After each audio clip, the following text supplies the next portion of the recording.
Hi, Team Fit and Fierce. It's a Wednesday. It's a beautiful day today here in Germany, and I'm just happy today, and I'm excited to go over with you lessons 3 and 4 in our companion guide today. There was no reading in the textbook necessary for this lesson, for lesson 3, but this is a really good one for really having the rubber hit the road. We're going to start talking about what some of our bad habits are, what our triggers are for those habits, and how to create new ones, new positive habits in our life to overcome those negative ones. It's not necessarily about breaking bad habits, but replacing them with new positive ones that are going to help optimize your health instead of bring you to a place of disease. Dr. Anderson explains that well. On page 15, in the first main paragraph there, he says, so while breaking bad habits isn't our focus, we do want to minimize their effect for now. Over time, the habits of health will begin to crowd out those unhealthy behaviors that aren't serving you. You are literally going to become a healthy person. You're not just going to have some healthy practices that you do. You are going to become a person who is healthy, and those are your new habits. And so let's kind of go through what a negative behavioral chain would look like that you could then replace with a different kind of behavioral chain. What I mean by that is we don't just eat cookies out of our cabinet. There's a whole process that leads up to that event. And this is kind of what that looks like. We clipped a coupon for 50 cents off of our favorite cookie and put that in our coupon box. We should have stopped right before that and just not even clipped that, made the decision to not clip that coupon, but we just kept going with it. It says we looked through the coupon box while making our shopping list and decided to use the cookie coupon. Bought that bag of cookies, had nothing to do on Sunday, and felt bored. We developed an urge to eat, went to the cupboard, saw the cookies, brought them out, opened them, ate 2 while standing at the counter, then took the bag into the living room and continued to eat while reading the Sunday newspaper and finished the whole bag in 15 minutes. Let's kind of discuss what some of the habits in here are that we're going to replace. For instance, buying the cookies in the first place. But then the fact that you put them in the cupboard in your home, you want to create an environment of health in your home. It's bad enough when we have all of the negative temptations and things that are out there in the community or at events. But when it's in your own home, then it makes it a lot harder to be successful. Then you had nothing to do on Sunday and you felt bored.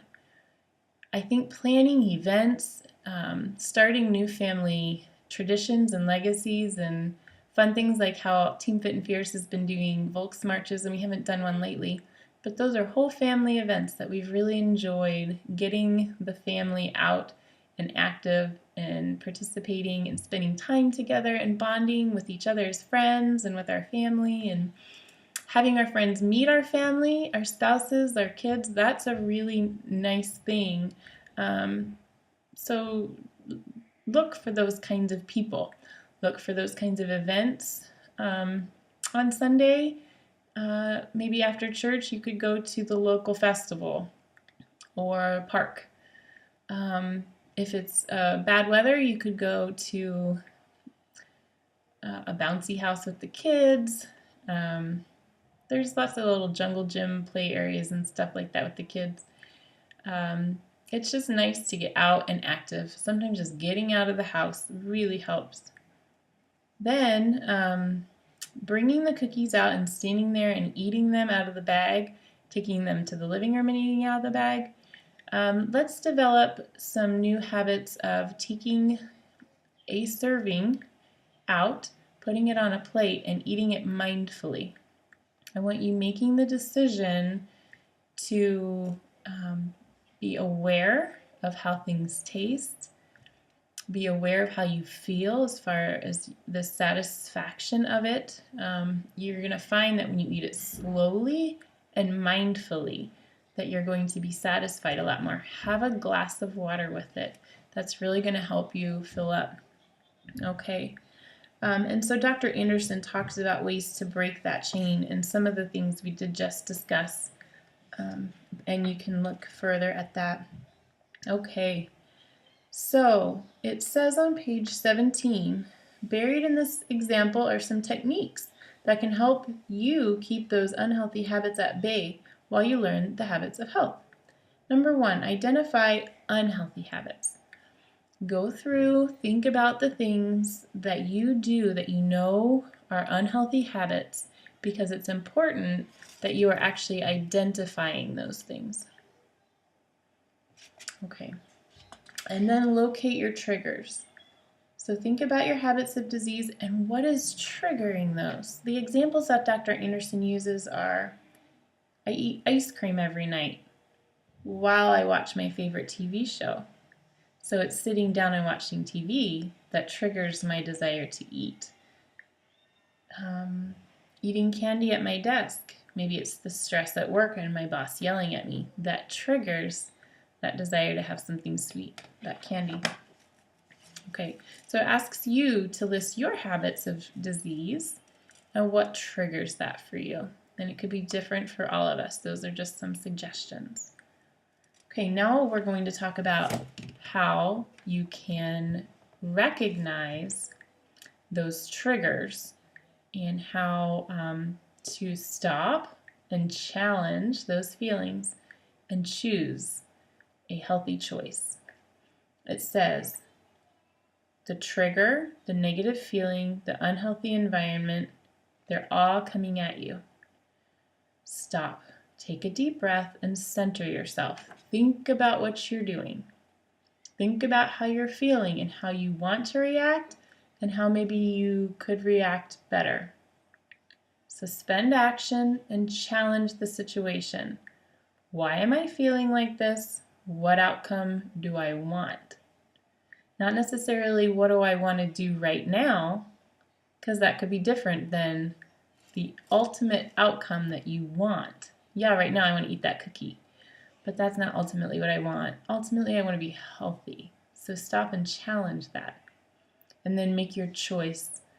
Sometimes I tell clients, if you made the decision and the choice that yes, you do want to have that treat, absolutely, go for it.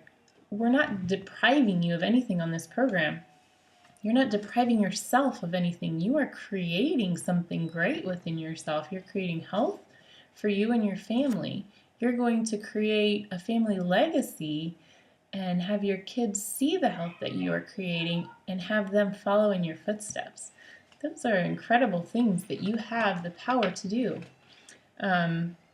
Okay, so the Stop Challenge Choose is a fantastic tool to put in your tool belt. Okay, number 2, make time your ally. It says, as you'll see it in the following chart, your daily choices can over time lead you from non-sickness to disease. But conversely, time can serve as your ally as you make choices that lead to optimal health. So look at that chart there on page 20. That's what it's talking about. Everybody starts kind of in the middle. And actually, when you look at the chart where he talks about being born, you're born at optimal health, and then people go down for the most part. This one's showing you that over months, it's taking you from the beginning just in a non-sick state. Okay, but it's showing you that you can either go up to optimal health or you can go down further to sickness. Maybe you're not sick yet, but the habits that you currently have are also leading you there. Dr. Anderson says one hamburger or cheeseburger is not going to make you unhealthy, but making that choice over and over and over is. Just like eating a piece of fruit one day is not going to make you healthy, but making that choice over and over and over will, ultimately. So making those choices over time. Avoid peer pressure in toxic environments. This is huge. As you're trying to get healthy, as you're achieving your optimal health, choose people in your life that are going to support you. If you have friends or family members who are negative in any way, whether that be emotionally, whether they don't like you doing the program, find a way to make some friends, whether that be in this group or other ones in your area, that do have the same positive goals and health in mind as you. You're going to be much more successful as you have that support. Hopefully your spouse supports you in this journey, or your significant other. If not, please have a sit down talk with them and just go over what it is you're trying to accomplish in your life, and hopefully they'll see and want to join you and support you in that. Keep a journal. Sometimes we just need to realize what we did and what triggered that event. If we write it down, maybe we can recognize the trigger faster next time. Exchange a negative for a positive choice. That's the stop, challenge, choose, and then really making that positive decision so that over time you can lead to a place of health. Avoid giving the bad habit your energy or focus. And that's the part of, I'm not going to break the habit, because when you're focused on, I can't do that, I can't do that, I can't do that, you're focusing on that negative thing. Instead, replace it with the positive. Over time, the negative will just fall by the wayside and you will again become that healthy person. Number 7, create barriers to the habits of disease. Dr. Anderson gives the example that he is powerless to freshly baked cookies in his home, so he has asked his wife and girls, do not make those cookies when I am around. Please don't, because I have no power to keep myself from eating all of them. So really just working with the people and your environment to make it a place of health. Your home especially should be a place of supporting your health. Okay, so putting the system into practice. So that same habit of disease of eating ice cream every night and that same trigger of watching your favorite nightly TV show, you can break that habit by, number 1, not even buying the ice cream. Cut up some celery, sprinkle a little sea salt on it. You might also go about it a different way and decide you don't want to sit and watch TV every evening. Maybe you guys have a new tradition of a game night, or you decide not to watch TV while the kids are trying to do homework, or you want to be outside.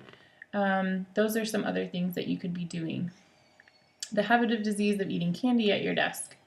The trigger of your boss yelling at you can be overcome with a strategy of stopping. Your boss just yelled at you. You need to take a deep breath and challenge, why am I feeling this stress? And choose. If I made a mistake, I'll do it differently next time. Hopefully the boss won't yell. I'll eat an apple if I am stressed instead of the candy. And if really your boss is that mean, get a new job, because that stress is not what you need in your life. And it's really about making optimal health a priority and organizing your life around what matters most. And stress has no part in your life.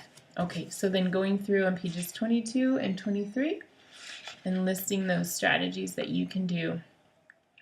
For me, one of the habits of disease that I put was all that coffee and creamer.